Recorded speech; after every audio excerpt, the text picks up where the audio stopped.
The stars in this region of space were old and tired. They burned with a dim orange light that made everything feel ancient and forgotten. This was the edge of known space, where the Valori Collective had never bothered to send their ships. There was nothing here worth finding, or so they had always believed. High Analyst Ketharan stood at the observation deck of his science vessel, the Infinite Inquiry. His compound eyes reflected the distant stars as he studied the darkness ahead. Behind him, the soft clicks and chirps of his crew filled the bridge with familiar sounds. The Valori were an insectoid species, tall and thin, with hard shells that gleamed like polished metal. They had traveled the stars for over 40,000 years. They had seen many things. They had catalogued thousands of species. They believed they understood the galaxy. They were wrong. High Analyst called Yilith, his senior researcher. She approached with the careful movements of someone carrying important news. Our long-range sensors have detected something unusual. Ketharan turned his triangular head toward her. Define unusual. A vessel, drifting without power approximately 2 light minutes from our current position. Yilith paused, and her antennae twitched with uncertainty. It does not match any design in our databases. This caught Ketharan's attention. The Valori databases contained information on every spacefaring species in the known galaxy. Every ship design, every weapon system, every piece of technology had been recorded and analyzed over thousands of years. For something to not match any known design was almost impossible. "Show me," he commanded. The main display flickered to life, and Ketharan felt his heart's beat faster. The vessel on the screen was unlike anything he had ever seen. It was angular and sharp, with harsh lines and flat surfaces. There was no elegance to its design, no flowing curves or artistic touches. It looked like it had been built by someone who cared nothing for beauty and everything for function. The ship was large, perhaps 300 meters in length. Its hull was covered in thick plating that looked almost primitive. Strange tubes and structures protruded from its surface at odd angles. Scorch marks and impact craters covered much of its exterior, telling the story of a violent encounter. "What happened to it?" Ketharan asked quietly. "Unknown. There are signs of weapons damage across the entire hull. Whatever attacked this vessel was thorough." Yilith manipulated the display, zooming in on specific areas. "But High Analyst, look at this. Despite the damage, the structural integrity appears largely intact. This ship survived whatever battle it was in." Ketharan studied the image more closely. He could see where entire sections of the outer hull had been torn away, revealing layers of material beneath. Yet the ship had not broken apart. It had held together through punishment that would have destroyed most vessels he knew of. "Can you identify any markings? Any indication of origin?" Yilith nodded and enhanced the image further. On the side of the vessel, partially obscured by battle damage, were symbols in an unfamiliar script. Beneath them, in a different style, were words that the translator could process. "USS Perseverance." Yilith read aloud. "Earth, Naval Command." The bridge fell silent. Every Valori present knew that name. Earth, a small planet in a distant arm of the galaxy, home to a species that had only recently discovered faster-than-light travel. The humans, they called themselves. The collective had received reports about them over the past 50 years, but they had never been considered important enough for direct contact. The reports described them as primitive but ambitious. They had spread quickly once they left their homeworld, establishing colonies on nearby planets and moons. They were social creatures, emotional and unpredictable. The collective had classified them as a minor species, worthy of observation but not interaction. Now one of their ships drifted dead in space at the edge of the galaxy, and Ketharan felt a strange chill run through his shell. "Has anyone else detected this vessel?" he asked. "Negative. We appear to be the only collective ship in this sector." Ketharan made his decision quickly. "Bring us alongside. We will conduct a full analysis. This is an opportunity to learn more about these humans without the complications of direct contact." The Infinite Inquiry moved through the darkness toward the derelict ship. As they drew closer, Ketharan could see more details of the strange vessel. It was even more brutal up close. The hull plating was thick, far thicker than necessary by Valori standards.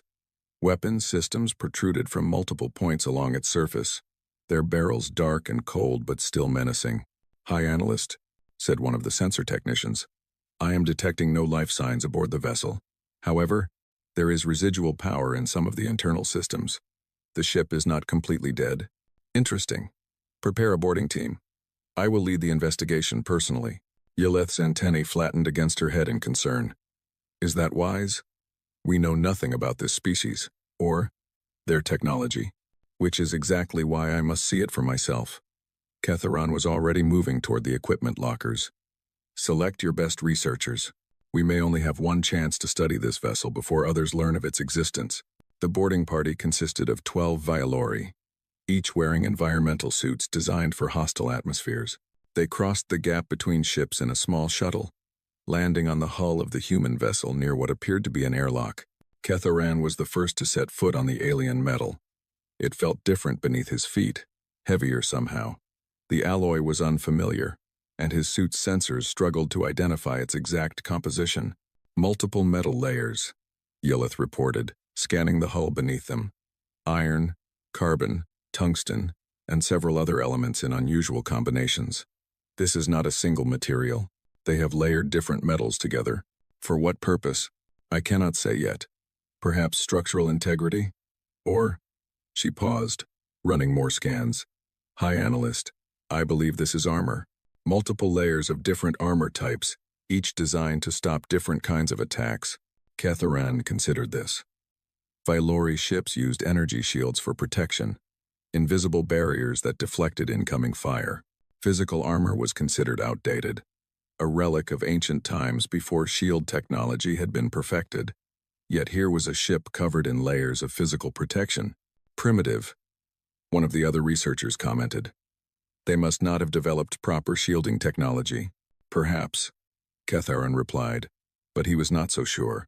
Something about the design felt intentional, not simply primitive. They found the airlock and managed to interface with its controls. The human systems were surprisingly compatible with Violori technology, using similar principles of mechanical and electrical engineering. The outer door ground open slowly, revealing a small chamber beyond. Atmosphere inside is breathable, Yelith reported. Nitrogen and oxygen mix, similar to their homeworld. Gravity generation is offline, but there is residual magnetic field suggesting they used rotation or artificial gravity systems. They moved inside, and the outer door sealed behind them. Emergency lighting flickered on, casting everything in a dim red glow. The inner door opened, and they stepped into the human ship. Ketheran's first impression was one of tightness. The corridors were narrow, built for creatures smaller than Violori. The ceilings were low, and the walls were lined with pipes, cables, and equipment. Everything was functional and exposed. There were no decorative elements, no artistic touches, just metal and machinery. They moved through the corridors slowly, documenting everything they saw. The damage from outside was visible here too. Some sections had been sealed off with heavy metal doors, and Ketheran could see scorch marks on the walls where fires had burned. They sealed off damaged sections, Yelith observed. Compartmentalization. If one section was breached, they could isolate it and continue operating. A logical approach, Ketheran agreed. But again, he noticed how extensive the preparations were. The doors were thick and heavy, designed to withstand tremendous force. The seals looked like they could hold against vacuum for extended periods. They found what appeared to be a crew quarters area. The rooms were small, barely large enough for a single occupant. Each contained a sleeping platform, a storage unit, and a small desk with a computer terminal. Personal items were scattered around, left behind by the missing crew. Ketheran picked up a small frame from one of the desks. Inside was an image, a photograph of several humans standing together. They were strange-looking creatures, soft and fleshy, with only 2 eyes and no protective shells. They seemed fragile, vulnerable, yet they had built this ship. They had traveled across the galaxy in it, and they had survived a battle that had left their vessel scarred but intact. Where are the bodies? One of the researchers asked. If the ship was attacked, where is the crew? It was a good question. They had found no remains, no indication of what had happened to the humans who had served aboard this vessel. The ship felt abandoned rather than destroyed, as if the crew had simply left. They continued deeper into the vessel, moving toward what the internal signs indicated was the bridge. The doors here were even heavier than elsewhere, reinforced with additional plating. It took several minutes to override the security systems and gain access. The bridge was circular, with multiple stations arranged around a central command chair. Displays lined the walls, all dark now except for a few emergency indicators. The command chair was empty, but Ketharan could see personal items nearby. A jacket hung over the back. A cup sat on a small table beside it. They left in a hurry, Yeleth said. But there are no signs of panic, no struggle. They simply departed. Ketharan moved to the main computer terminal and began attempting to access the ship's records. The system was partially functional, running on backup power. After several minutes of work, he managed to retrieve some basic information. This vessel was part of something called the Third Exploration Fleet, he reported. It was assigned to survey this region of space. There are references to a battle, but the details are encrypted. Can you break the encryption? Given time, perhaps. But look at this. Ketharan highlighted a section of the data. The ship's log indicates that after the battle, the crew evacuated to another vessel. They abandoned the Perseverance because it was too damaged to continue, but they survived. They escaped. The researchers exchanged glances. For a primitive species to survive a battle severe enough to leave their ship in this condition was impressive. For them to then evacuate successfully suggested a level of organization and discipline that was unexpected. "Hi, Analyst," called one of the researchers from across the bridge. "I have found something you need to see." Ketharan crossed to where the researcher stood. He was looking at a display that showed the ship's technical specifications. What Ketharan saw there made his blood run cold. The Perseverance was not a battleship. It was not a military flagship or a superweapon. According to these specifications, it was classified as a light cruiser, a patrol vessel. It was one of the smallest combat-capable ships in the human fleet. If this battered, heavily armed, impossibly durable vessel was their idea of a small ship, what did their large ships look like? "We need to analyze everything," Ketharan said quietly. "Every system, every weapon, every piece of technology. I want to understand exactly what these humans are capable of." "Is that really necessary?" Yeleth asked. "They are just a primitive species. Surely they pose no real threat to the collective." Ketharan looked around the bridge, at the heavy armor, the reinforced doors, the multiple redundant systems. He thought about the layers of protection on the hull, the weapons he had glimpsed along the ship's exterior. He remembered the image of the soft, fragile-looking humans in the photograph. "I am not sure what they are," he admitted, "but I intend to find out. Begin the full analysis immediately. I want preliminary reports within 6 hours." As his team spread out through the ship, Ketharan remained on the bridge, staring at the empty command chair. He had spent his entire career studying alien species, trying to understand their technology and their psychology. He had thought he had seen everything the galaxy had to offer, but something about this ship disturbed him in ways he could not explain. It was not just the primitive technology or the brutal design. It was something deeper, something he could sense but not identify. This ship had been built by people who expected to fight, expected to be hurt, expected to suffer damage and keep going. Every aspect of its design spoke of a species that understood violence on a fundamental level, that had built their entire approach to space travel around the assumption that they would face enemies. The Vialori had not fought a major war in over 3,000 years. Their conflicts were brief and precise, settled with minimal casualties and quick negotiations. They had forgotten what it meant to face an enemy who would not stop, who would not surrender, who would keep fighting until one side was completely destroyed. As Ketharan stood in the silence of the abandoned bridge, he began to suspect that the humans had not forgotten. He suspected they had never known anything else. And that thought, more than anything else, filled him with a deep and growing fear. The analysis would take days, perhaps weeks. They would study every system, every weapon, every piece of human technology they could find. And Ketharan knew, with a certainty that surprised him, that what they discovered would change everything the collective believed about their place in the galaxy. The humans were coming. They were already out here, exploring, expanding, building their brutal ships and their terrible weapons, and the galaxy had no idea what was approaching.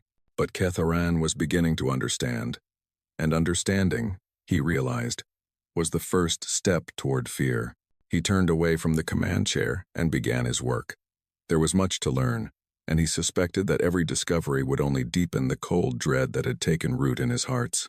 The stars outside continued to burn with their tired orange light, indifferent to the small drama unfolding in the darkness.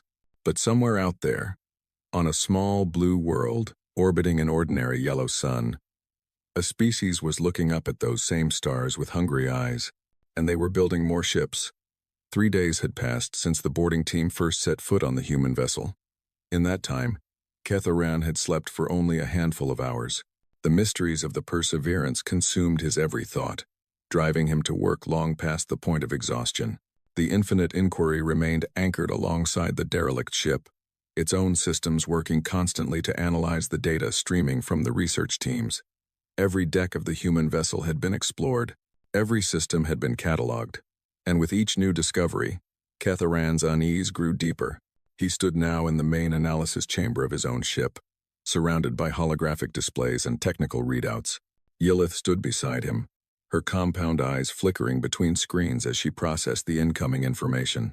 "Let us begin with the hull," Ketharan said, gesturing to bring up the relevant data. "Tell me what we have learned."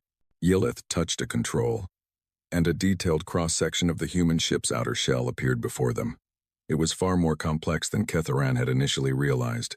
Layer upon layer of different materials were stacked on top of each other, each one serving a specific purpose. "The outermost layer is what the humans call ablative armor," Yilith began. "It is designed to absorb energy weapons fire by burning away. As the material vaporizes, it carries heat away from the ship. The layer is thick enough to withstand multiple direct hits before being depleted." Ketharan studied the material specifications. It was crude by Valori standards, simple compounds that any first-year student could have created, but there was a brutal effectiveness to the design that he could not deny. "Beneath the ablative layer," Yilith continued, "we find what they call reactive armor. This layer contains small explosive charges embedded within the plating. When a projectile impacts the surface, these charges detonate outward, disrupting the incoming object before it can penetrate deeper." "They put explosives in their own armor?" one of the junior researchers asked, his voice filled with disbelief. "Yes. The human approach seems to be that controlled damage to their own ship is preferable to uncontrolled damage from enemy weapons." Yilith highlighted the next layer. "Below the reactive armor is a structural matrix made of interlocking hexagonal cells. This honeycomb pattern distributes kinetic force across a wide area, preventing any single impact from causing catastrophic failure." Ketharan leaned closer to the display. The engineering was elegant in its simplicity. Each layer addressed a different type of threat, and together they formed a defensive system that was remarkably comprehensive. "There is more," Yilith said. "Beneath the honeycomb structure, we find radiation-hardened compartments. The walls between sections contain materials specifically designed to block harmful radiation. This suggests the humans expect to operate in environments with high radiation levels, such as near-nuclear detonations," Ketharan murmured. "Precisely. And finally, the innermost layer is a self-sealing membrane. When the hull is breached, this material expands rapidly to fill the gap, maintaining atmospheric integrity until proper repairs can be made." The display showed the complete cross-section, all 5 layers working together to protect the ship and its crew. Ketharan counted the total thickness of the armor. It was massive, accounting for a significant portion of the ship's total mass. "This is inefficient," the junior researcher said. "The mass dedicated to armor could have been used for more weapons or faster engines. A Valori ship of similar size would be twice as fast and carry 3 times the firepower, and would be destroyed by a single well-placed shot." Ketharan replied quietly. The chamber fell silent. Everyone present understood what he was implying. Valori ships relied on energy shields for protection, invisible barriers that could deflect most attacks. But shields could fail. They could be overwhelmed or disrupted by specialized weapons. When a Valori shield failed, the ship behind it was essentially unprotected. The human ship had no shields that they could detect. Instead, it had layer after layer of physical protection, each one capable of absorbing damage that would cripple a Valori vessel. The Perseverance could lose its outer armor completely and still have 4 more layers of defense. "I have calculated the amount of damage this ship could absorb before losing structural integrity. Yelith said. She brought up a new display showing the results. Based on our standard weapon systems, a Valori battlecruiser would need to score direct hits on the same location 17 times to breach all 5 layers of armor. 17 hits in the exact same spot. That is nearly impossible in actual combat conditions. Ketharan said. Correct. Random fire would need to strike the ship hundreds of times to have any chance of causing critical damage, and during all that time, the human vessel would be returning fire with its own weapons. Ketharan walked slowly around the holographic display, studying the armor from different angles. He had been a scientist for over 200 years. He had analyzed technology from dozens of species. He had never seen anything quite like this. Why would anyone build a ship this way? He asked, more to himself than to anyone else. Perhaps they face enemies with very powerful weapons, Yelith suggested. Enemies that can penetrate conventional defenses easily, perhaps. But there is another possibility. Ketharan stopped walking and faced his team.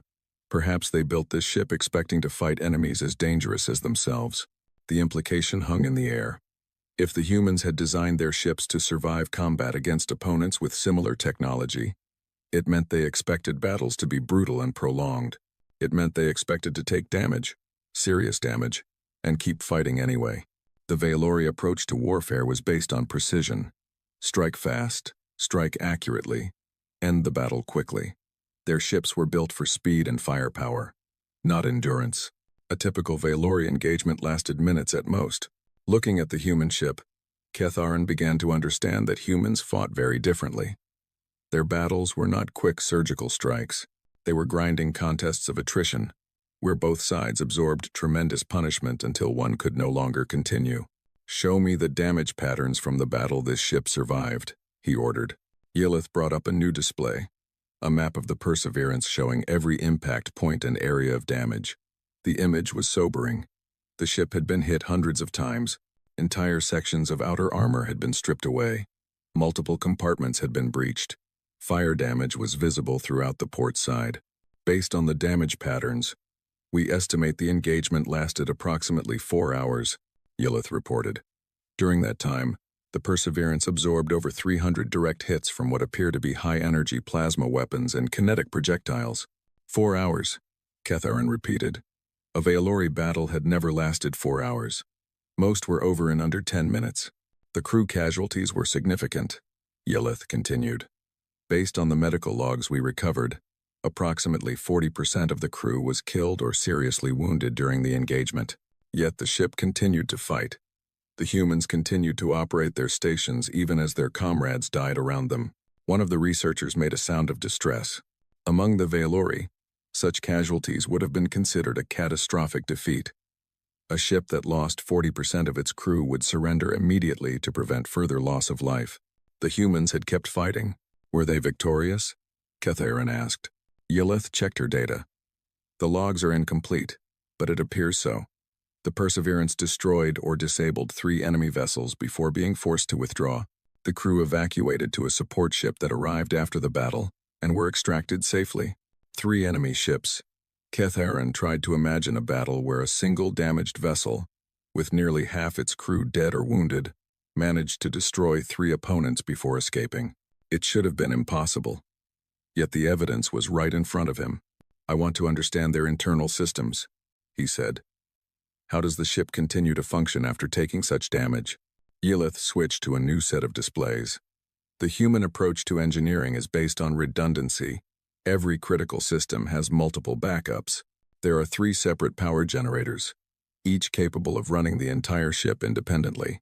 There are 2 bridge locations, a primary and a secondary, connected by hardened communication lines. Life support has 4 independent units spread throughout the vessel, and the crew areas, divided into isolated sections, each with its own atmospheric controls and emergency supplies. If one section is breached, it can be sealed off without affecting the others. The crew in the remaining sections can continue to function. Ketharan thought about what this meant in practical terms. A Valori ship was efficient, with systems integrated and streamlined. But if any key component failed, the entire vessel was compromised. A human ship was wasteful, carrying multiple versions of every critical system, but it could lose section after section and still remain operational. They expect to take damage, he said slowly.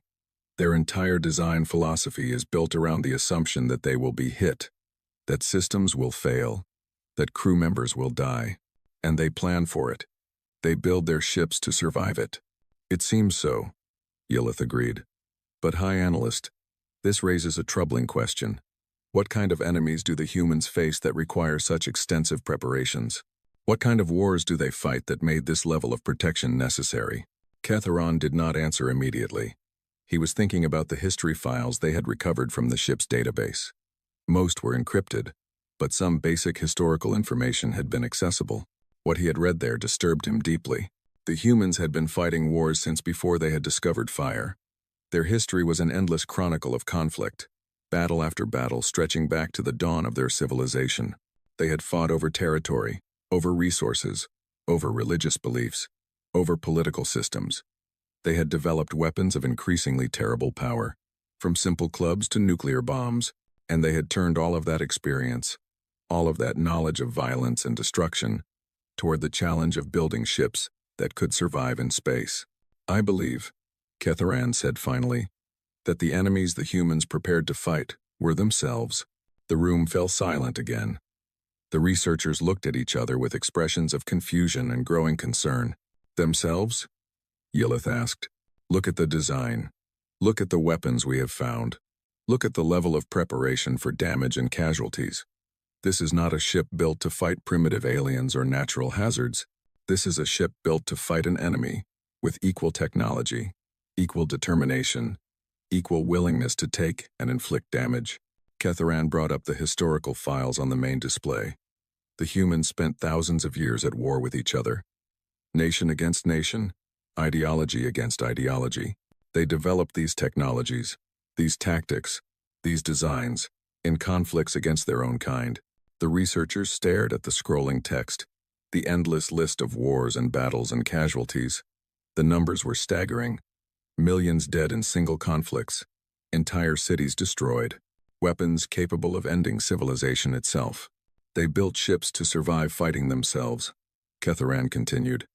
And now they have brought those ships to the stars.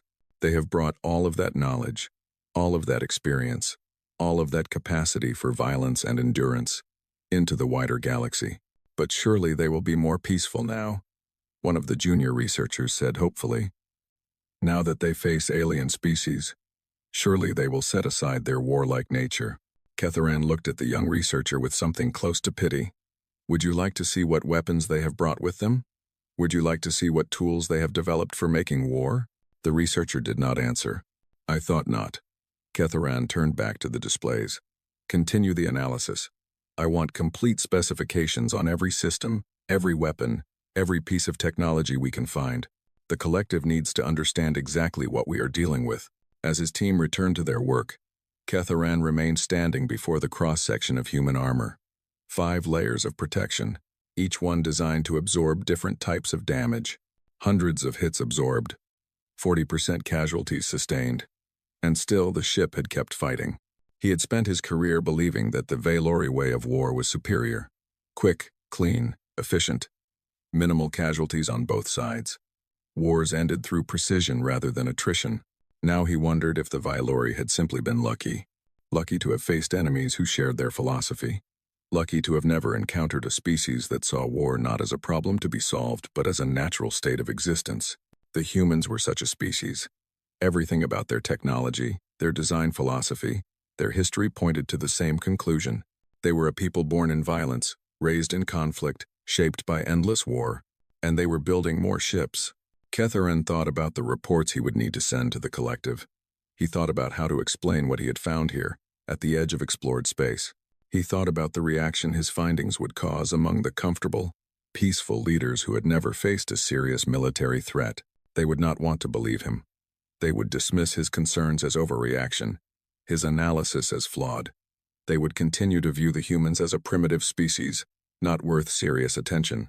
And that, Ketheran realized, might be the most dangerous mistake the collective had ever made.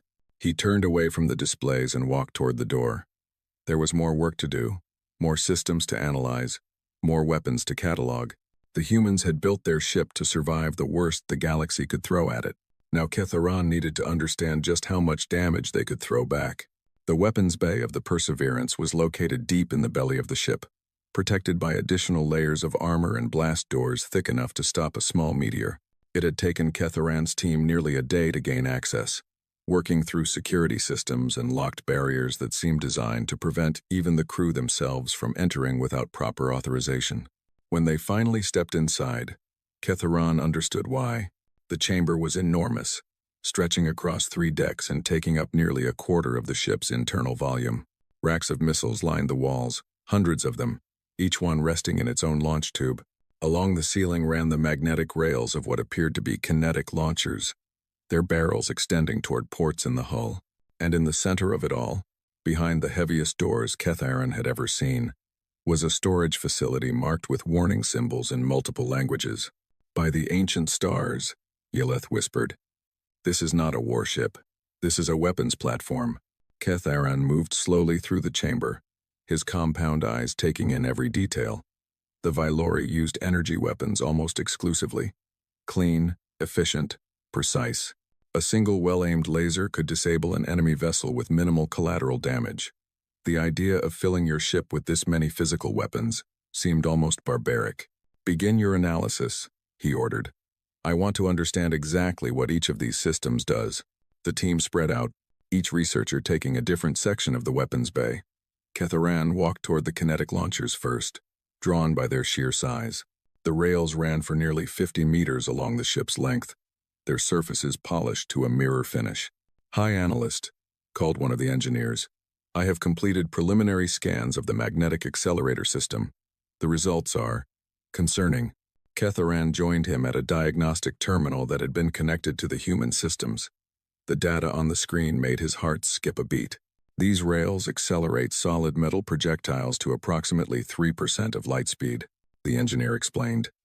"The standard ammunition appears to be tungsten rods, each weighing roughly 50 kilograms. Ketharan ran the calculations in his head. A 50-kilogram object moving at 3% of light speed carried kinetic energy equivalent to a small nuclear weapon. And from the ammunition storage he could see, the ship carried hundreds of these projectiles. What is the rate of fire? 1 round every 4 seconds from each launcher. The ship has 6 launchers total. 6 launchers, firing every 4 seconds. That meant the Perseverance could unleash approximately 90 rounds per minute, each one carrying enough energy to crack a small moon. Ketharan felt a cold sensation spreading through his body. "The targeting systems are equally impressive," the engineer continued. "They use a combination of radar, LiDAR, and optical tracking to maintain accuracy at extreme ranges. Effective engagement distance appears to be approximately 3 light seconds. 3 light seconds. Nearly 1,000,000 kilometers. At that range, Vylori energy weapons had dispersed to the point of uselessness. But a solid object, once accelerated, would travel forever until it hit something. "Show me the missiles," Ketharan said. They moved to the racks along the walls.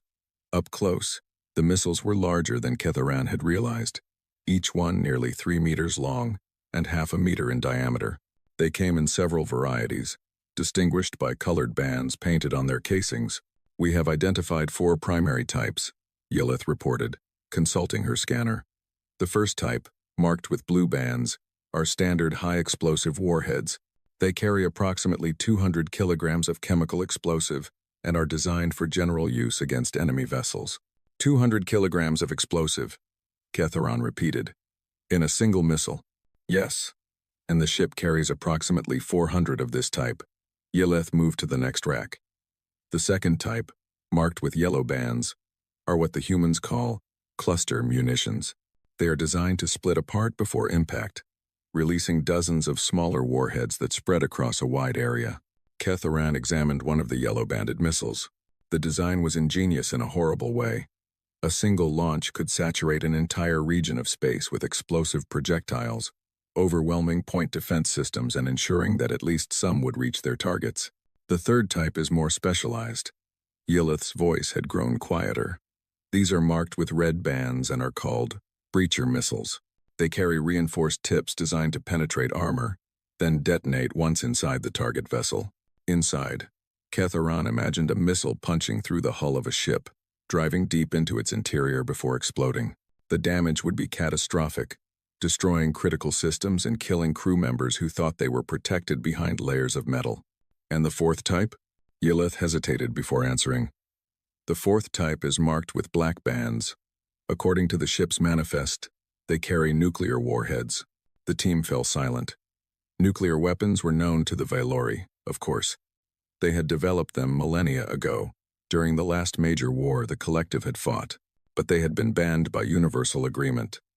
Their destructive power deemed too terrible for civilized species to employ. The humans carried them as standard equipment on a patrol vessel. How many? Kitharan asked. 48 nuclear missiles. The warheads range from 50 kilotons to 2 megatons yield.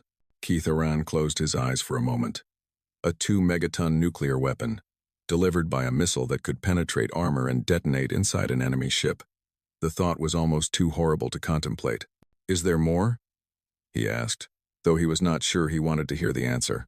There is. Yelith led him toward the center of the weapons bay, toward the heavily secured storage facility he had noticed earlier. This area is marked with warning symbols in the human language. Our translator identifies them as indicating extreme danger, and the specific hazard as antimatter. Antimatter. The words seemed to echo in the silent chamber. Every species that developed advanced technology eventually discovered antimatter. It was the most potent energy source in the universe, releasing tremendous power when it came into contact with normal matter. Most civilizations used it carefully, in tiny amounts, for power generation or scientific research. The security locks on the storage facility were the most advanced on the ship. It took the team nearly 2 hours to bypass them. When the doors finally opened, Kitharan stepped inside and found himself in a small room dominated by a single massive container. This is a magnetic containment vessel, Yelith explained. It uses powerful electromagnetic fields to keep the antimatter suspended without touching the walls. The power supply is independent of the main ship systems, with multiple redundant backups. How much antimatter is stored here? Yelith consulted her scanner. Approximately 200 grams. 200 grams. It did not sound like much, but Kitharan knew better. 200 grams of antimatter, if released to contact normal matter, would produce an explosion equivalent to approximately 8 megatons of nuclear explosive. 8 million tons of destructive force, contained in a space barely larger than a human fist. What is its purpose? Kitharan asked. Is this the ship's power source? No. The ship uses a fusion reactor for power generation. Yelith pointed to a set of loading mechanisms attached to the container. This antimatter is designated for weapons use only. According to the documentation, it can be loaded into specialized warheads for deployment against heavily fortified targets. Weapons use. The humans had built antimatter bombs. They had done what no other species in known space had dared to do. They had taken the most destructive force in the universe and turned it into a weapon of war. The documentation includes targeting priorities for antimatter weapons. Yelith continued, her voice barely above a whisper. Planetary defense installations, space stations, enemy fleet concentrations, and... She paused, her antennae trembling. And what? And planetary surfaces. In cases of what the humans call strategic necessity, Kitharan felt as though the floor had dropped away beneath him. Planetary surfaces. The humans had built weapons capable of destroying entire worlds, and they had done so deliberately, with full knowledge of what they were creating. He thought about his homeworld, a beautiful planet of blue oceans and green forests where billions of Valori lived peaceful lives. He thought about how a single human ship, carrying just 200 grams of antimatter, could reduce that world to radioactive ash. And this was a patrol vessel, a small ship. How much antimatter did their larger vessels carry? I need to see the fire control systems, Kitharan said. I need to understand how these weapons are aimed and deployed. They left the antimatter storage and made their way to the weapons control center, a small room adjacent to the secondary bridge. Multiple stations lined the walls, each one dedicated to a different weapons system. The crew who had served here had been responsible for unleashing destruction on a scale that made Kitharan's mind reel. He accessed one of the terminals and began reviewing the targeting protocols. What he found there did nothing to ease his fears. The human weapon systems were designed for flexibility. They could engage targets at multiple ranges, using different weapons for different situations. The kinetic launchers were primary long-range weapons. capable of striking enemies before they could close to energy weapon range. The missiles provided mid-range capability, with different warhead types allowing for tactical adaptation. The nuclear weapons were reserved for heavily armored targets or fleet actions, and the antimatter was kept in reserve for targets that absolutely had to be destroyed. There were no limitations on use, no protocols requiring authorization from distant commanders or civilian leaders. The captain of the ship had full authority to deploy any weapon in the arsenal, including the antimatter bombs, based solely on their own judgment. They trust individual commanders with this power, Ketharan said. A single person can decide to use weapons that could destroy a planet. The human command structure appears to emphasize individual initiative, Yeleth replied. Their documentation stresses the importance of rapid decision-making in combat situations. They do not wait for permission. Ketharan thought about Violori military doctrine, the layers of command authority, the committees and councils that had to approve any major action. It took days sometimes to reach a decision about deployment of forces. The humans could destroy a world in seconds if they chose to. Show me the targeting data from their last battle, he ordered. Yeleth pulled up the relevant files. The display showed the engagement from the Perseverance's perspective, a reconstruction based on sensor logs and weapons data.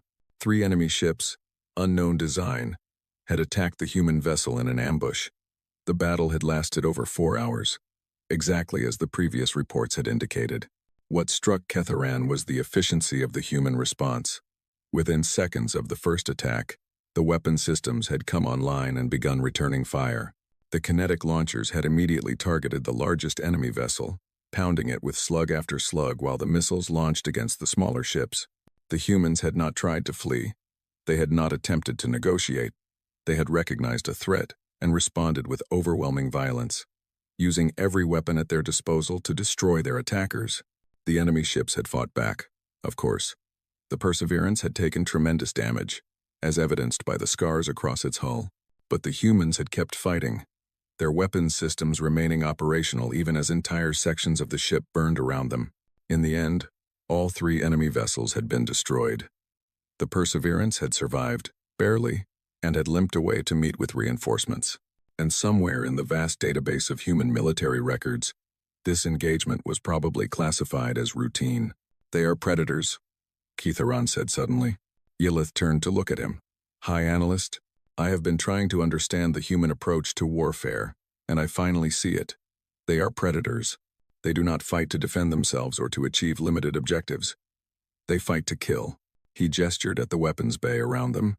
Look at these systems. They are not designed to disable enemy vessels or force surrender.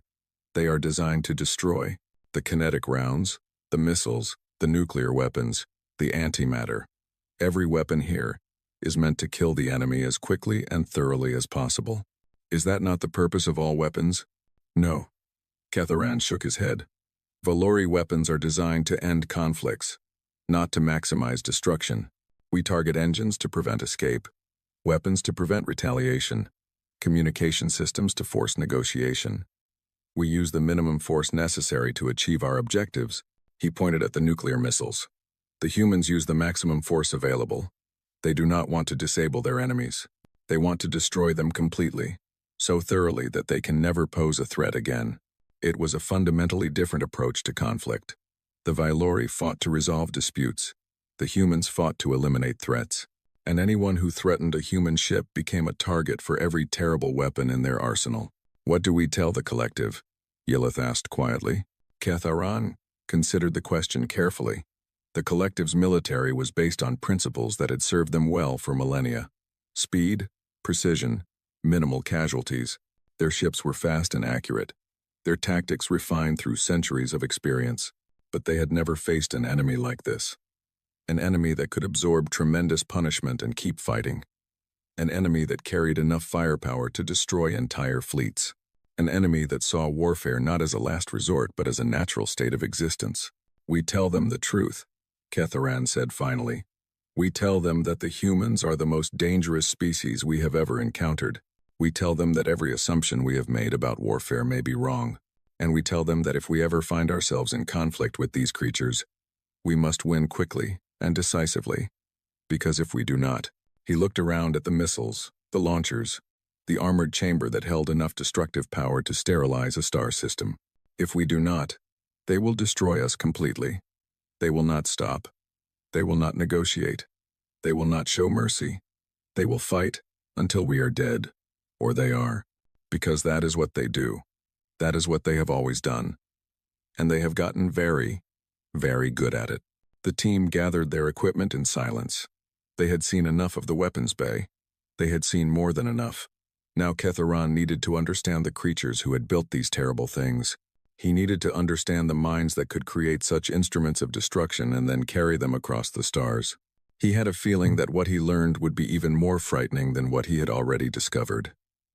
The captain's quarters aboard the Perseverance were small and simple. A narrow bed was built into one wall. A desk occupied the opposite corner, covered with personal items and a computer terminal.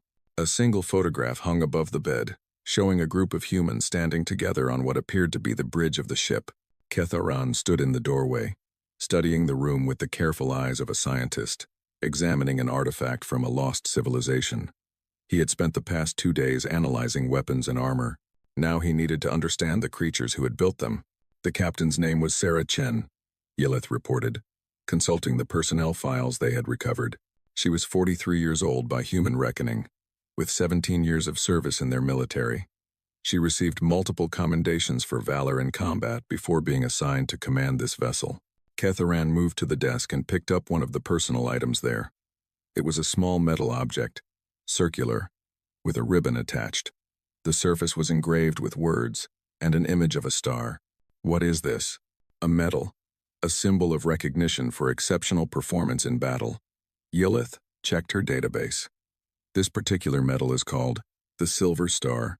According to human records, it is awarded for gallantry in action against an enemy. Gallantry. Ketharan turned the medal over in his hands. The Vailori had no equivalent concept. Their military gave promotions for effective service and punishments for failure. The idea of special recognition for bravery in battle seemed strange to him.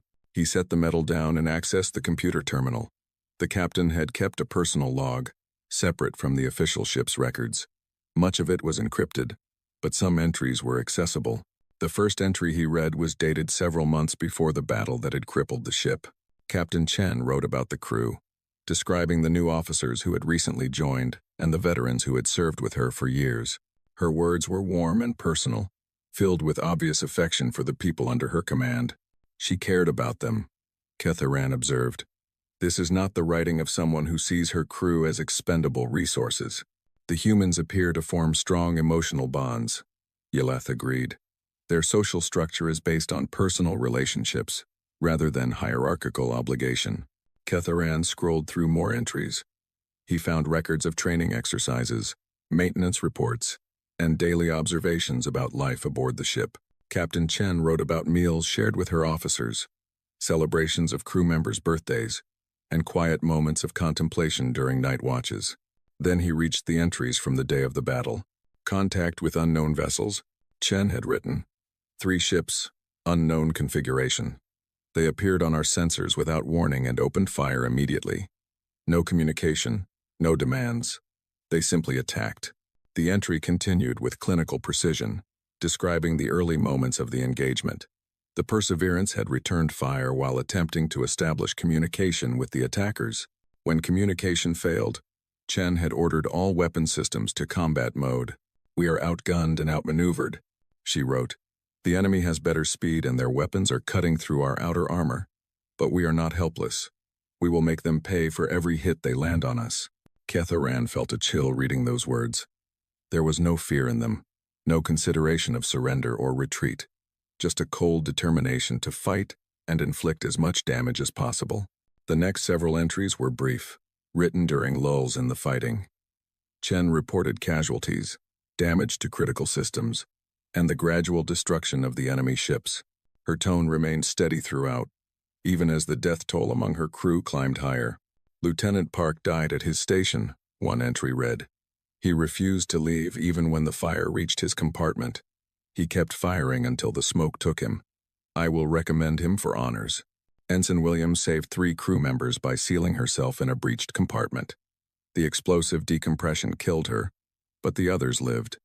She was 22 years old. Chief Engineer Morrison kept the engines running despite third-degree burns across his back. Medical wanted to sedate him. He told them he would rest when the battle was over. Story after story of humans enduring terrible injuries and continuing to fight. Ketharan read about crew members who ignored broken bones to man their stations, who bandaged their own wounds rather than leave for medical treatment, who gave their lives to protect their comrades without hesitation. "This is not normal behavior," he said. "No species should be able to function under this level of trauma." "I have found the medical records," Yelith replied. "They are enlightening." She transferred the data to Ketharan's terminal. What he saw there defied his understanding of biology. The human body was incredibly resilient. They could survive injuries that would kill a Valori instantly. They could function with damaged organs, broken bones, and severe blood loss. Their brains produced chemicals that suppressed pain and enhanced focus during times of extreme stress. "They are built for this," Ketharan realized. "Their bodies evolved to survive combat." It appears so. The humans developed on a world with many predators and faced constant competition for resources. Those who could survive injury and continue fighting lived to reproduce. Those who could not did not. Natural selection. The universe itself had shaped the humans into warriors, culling the weak over millions of years until only the survivors remained. Every human alive was the descendant of countless generations of fighters, each one tough enough to pass on their genes. Ketharan turned to the historical database that had been recovered from the ship's systems. He needed to understand how the humans had become what they were. The answer, he suspected, lay in their past. The database contained thousands of years of human history, and it was exactly as terrible as he had feared. War. Endless war. Stretching back to the dawn of their civilization. The humans had fought over everything: territory, food, water, precious metals, religious beliefs, political ideologies. They had invented increasingly terrible weapons, each generation building on the destruction of the one before. Ketharan read about conflicts with names like World War, a conflict that had spanned their entire planet and killed tens of millions. He learned about nuclear weapons, first developed to end one war, and then built in massive quantities for wars that never came. Then he found the concept that froze his blood in his veins. "Mad," he read aloud. "Mutually assured destruction." The documentation explained the term in dry, technical language. During a period of human history, two powerful nations had built enough nuclear weapons to destroy each other completely, not just their armies, but their entire civilizations. Every city, every farm, every living thing, and this threat of total annihilation had been considered a form of peace. "They threatened to destroy themselves," Ketharan said slowly. Both sides knew that any war would mean extinction, and they lived with this threat for decades, building more and more weapons, ready to end their own species rather than accept defeat. Yelith's antennae were pressed flat against her skull. "This is madness." "No." Ketharan shook his head. "This is logic taken to its extreme. If both sides possess the ability to destroy each other completely, neither side can afford to attack. The threat of mutual extinction ensures cooperation. But the risk, the humans accepted the risk. They lived with the knowledge that their civilization could end in fire at any moment, and they continued to build their weapons anyway, because they would rather risk extinction than accept domination." He thought about what this meant for any species that might find itself in conflict with humanity. The humans had already proven they would rather die than surrender. They had proven it against each other, over and over again throughout their history. The database contained more horrors: chemical weapons that dissolved human flesh, biological weapons that turned the body against itself, psychological warfare designed to break the mind. The humans had explored every possible avenue of destruction, tested every method of killing their fellow beings, and they had survived it all. "Show me the population figures," Ketharan ordered. Yelith pulled up the data. Despite the wars, despite the famines, despite the plagues and disasters, the human population had grown consistently over time.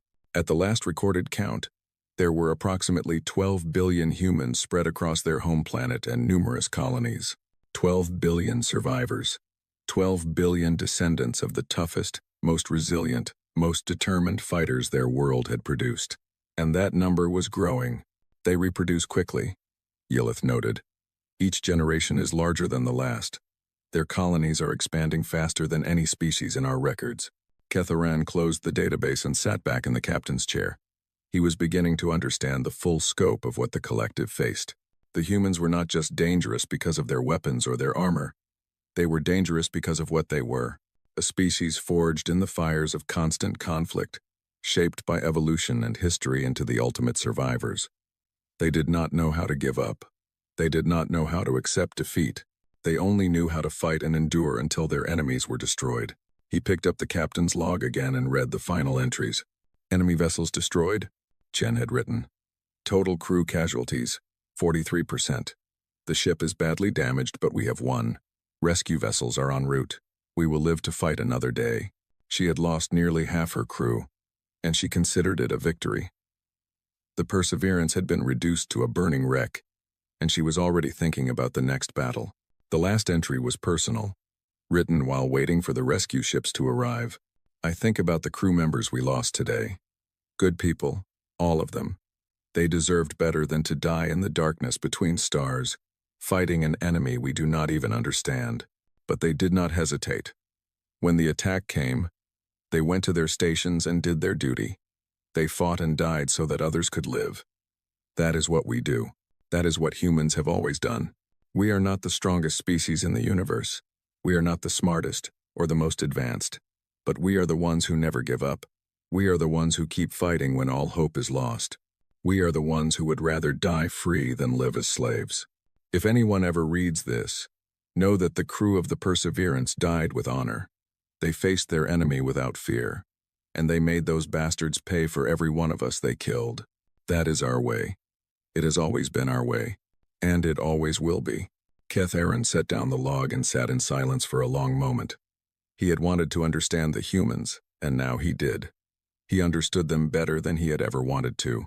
They were not monsters. They were not mindless killers. They were simply a species that had been forged in fire so hot that it had burned away everything except the ability to survive. They loved their families. They cared for their friends. They created art and music and literature. But when threatened, all of that fell away. And what remained was a creature that would fight to the death against any enemy. High Analyst, Yelith said quietly. What do we tell the collective?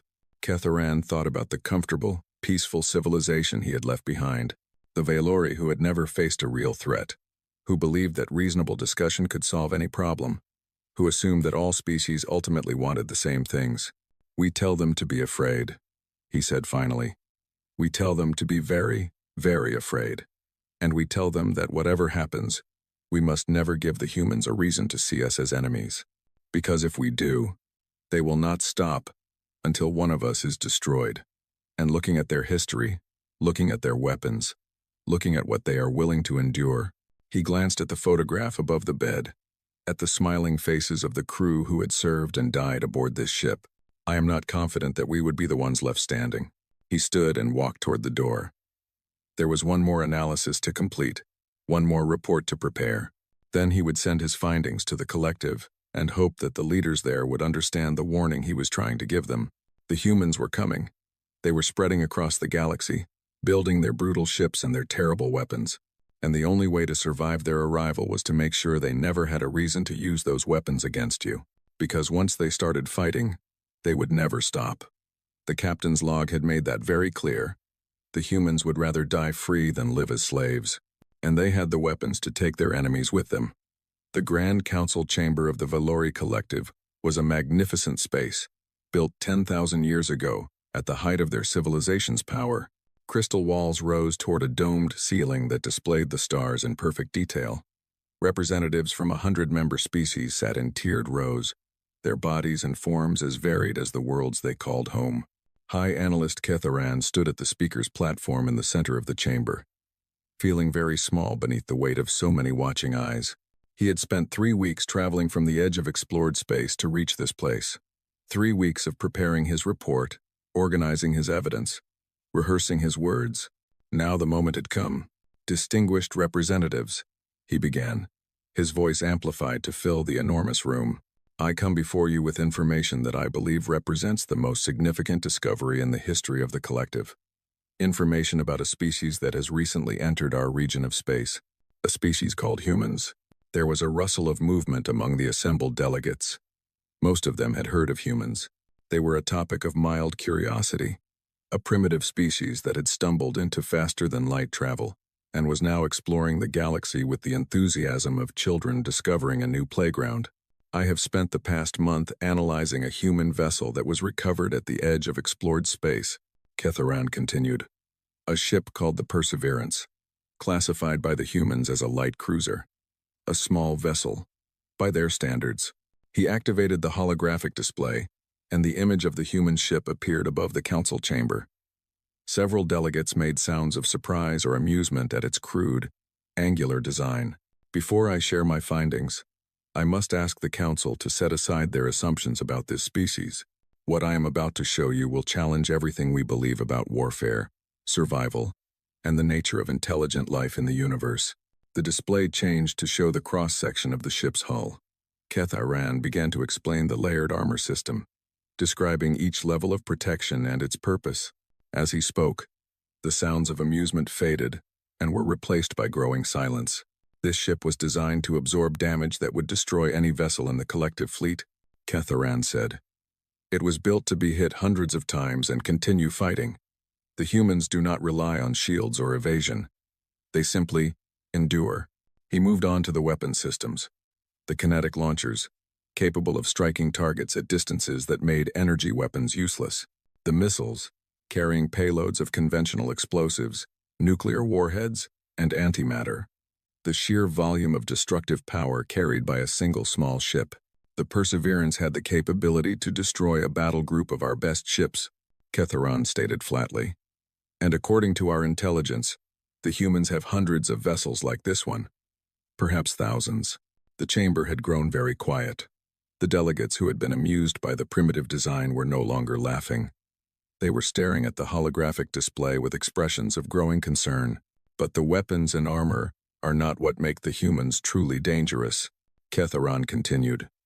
What makes them dangerous is what they are, their nature, their history, their absolute refusal to surrender. He changed the display again, this time showing the historical data from the ship's database. Wars stretching back thousands of years. Death tolls that made the delegates gasp. Weapons of destruction that had been created, used, and improved upon generation after generation. The humans have been at war with themselves since before they developed writing, Ketharan explained. They have fought over territory, resources, beliefs, and ideas. They have killed hundreds of millions of their own kind. And through all of it, they have survived. They have grown stronger. He showed them the concept of mutually assured destruction, the nuclear standoff that had defined an entire era of human history, the willingness to risk total extinction rather than accept defeat. They built weapons capable of destroying their own civilization, Ketharan said, not to use against aliens, not to fight off external threats, to use against each other. And they held those weapons ready for decades, prepared to end their species rather than let their enemies win. The silence in the chamber was absolute now. Even the delegates who had seemed most skeptical were watching with growing horror. Consider what this means, Ketharan continued. For thousands of years, the humans have been at war with an enemy, as intelligent, as adaptable, and as determined as themselves. Every weapon they build, every tactic they develop, every ship they design is tested against the most dangerous opponent they could possibly face, their own kind. He paused to let this sink in. We have always believed that our way of warfare is superior. Quick, clean, efficient, minimal casualties, rapid resolution. We have looked down on species that fought brutal wars of attrition, considering them primitive and wasteful. But I have come to realize that we were not superior. We were simply lucky. Lucky to have faced enemies who shared our philosophy. Lucky to have never encountered a species that views war the way humans do. He changed the display one final time, showing the crew logs from the Perseverance. The stories of humans fighting through injuries that would have killed any Valori. The final entry from Captain Chen, declaring her determination to fight until the end. They never give up, Ketharan said. They never surrender. They would rather die than accept defeat. And they have the weapons, the determination, and the sheer physical resilience to fight until the very end. He stepped back from the podium and faced the assembled delegates directly. My recommendation to this council is simple. Do not provoke the humans. Do not threaten them. Do not give them any reason to see the collective as an enemy. Because if they do, he thought about the antimatter storage, the nuclear missiles, the kinetic launchers that could crack moons. If they do, they will not stop until one of us is destroyed. And based on everything I have seen, I am not confident that we would be the ones left standing. The chamber erupted into noise. Delegates were shouting questions, demanding more information, expressing disbelief or fear. The moderator struggled to restore order, her calls for silence lost in the chaos. Finally, the senior delegate from the Thalari Union rose to his feet. The Thalari were an ancient species, nearly as old as the Valori themselves. Their representative was a towering figure with scales the color of burnished copper, and when he spoke, the chamber gradually fell silent. High Analyst Ketharan, he said in a deep, rumbling voice, you paint a frightening picture of this human species. But I must ask you this. Are they truly so different from other aggressive species we have encountered? Are they truly so much more dangerous than the Krithkai, or the Zolvan, or any of the other martial races we have dealt with in the past? Ketharan considered the question carefully before answering. Distinguished delegate, the species you mention are indeed aggressive. They value combat and martial prowess, but they fight for specific goals. Territory, resources, honor. When those goals are achieved or become impossible, they negotiate. They make peace. The humans are different. They do not fight for specific goals. They fight because it is their nature. They fight because they have been fighting for so long that they no longer know how to stop. And when they face an enemy, they do not seek victory. They seek destruction. Complete, total destruction of their opponent. Look at their weapons, he continued. Look at the antimatter bombs, the nuclear missiles, the kinetic rounds that could shatter planets. These are not weapons of conquest. These are weapons of extermination, built by a species that would rather destroy everything than accept defeat. The Tholari delegate was silent for a long moment. Then he nodded slowly and sat back down. Other questions followed. How many human ships existed? Where were their colonies located? What were their political structures? Ketharan answered as best he could, drawing on the data recovered from the Perseverance. The humans had dozens of colony worlds spread across several star systems. Their population was growing rapidly, doubling every few generations. They had multiple governments, sometimes cooperating and sometimes competing, but all of them maintaining powerful military forces. They are expanding quickly, Ketharan reported. At their current rate of growth, they will reach collective space within the next 50 years, possibly sooner if they develop improved faster than light technology. Then we must act now, declared the delegate from the Myran Confederation, a small insectoid creature with brilliant blue wings. We must contain them before they become too powerful. A preemptive strike, while they are still weak. The suggestion sent a wave of murmurs through the chamber. Several delegates seemed to be considering the idea. Ketharan felt a cold chill run through his body. Distinguished delegate, he said carefully, I must strongly advise against any military action. A preemptive strike would give the humans exactly what they need. A common enemy, something to unite their various factions, something to fight. They would not win against the combined forces of the collective, the Myran delegate insisted. Our fleet is far larger than theirs. For now, Ketharan agreed. But consider what would happen if we attacked them. We would kill some of them, yes, perhaps many of them, but we would not kill them all. Some would survive. And those survivors would dedicate every resource, every ship, every weapon to destroying us in return. He thought about Captain Chen's final log entry. The crew of the Perseverance died with honor. They faced their enemy without fear, and they made those bastards pay for every one of us they killed. They would come for us, he continued. They would build more ships, more weapons, more armies. They would fight us for years, for decades, for generations if necessary. They would accept any casualties, make any sacrifice, to ensure our destruction. Because that is what they do. That is what they have always done. We might win such a war, but we would pay a terrible price. And even if we won, even if we destroyed every human ship and burned every human world, some of them would survive. Somewhere, hidden in the darkness between stars, humans would remain. And they would never forgive us. They would never stop hunting us. The chamber fell silent again. The delegates were beginning to understand what Ketharan had understood weeks ago, standing in the weapons bay of the Perseverance. "So what do you propose?" the Tholari delegate asked finally. "If we cannot fight them and cannot contain them, what can we do?" Ketharan took a deep breath. "We make peace with them. We establish contact, openly and honestly. We trade with them, cooperate with them, welcome them into the galactic community. We make ourselves their allies, because if we cannot be their enemies, we must be their friends. And perhaps, over time, we can teach them that there are other ways to solve problems than violence. Perhaps we can show them that the galaxy does not have to be a battlefield." "And if that fails?" the Myron delegate demanded. "Then we pray," Ketharan replied quietly. "We pray that when the humans finally turn their weapons against us, we can hold out long enough to negotiate a surrender, because fighting them to the end is not an option. They are better at it than we are. They always have been." The council debated for hours. Some delegates argued for immediate military preparation.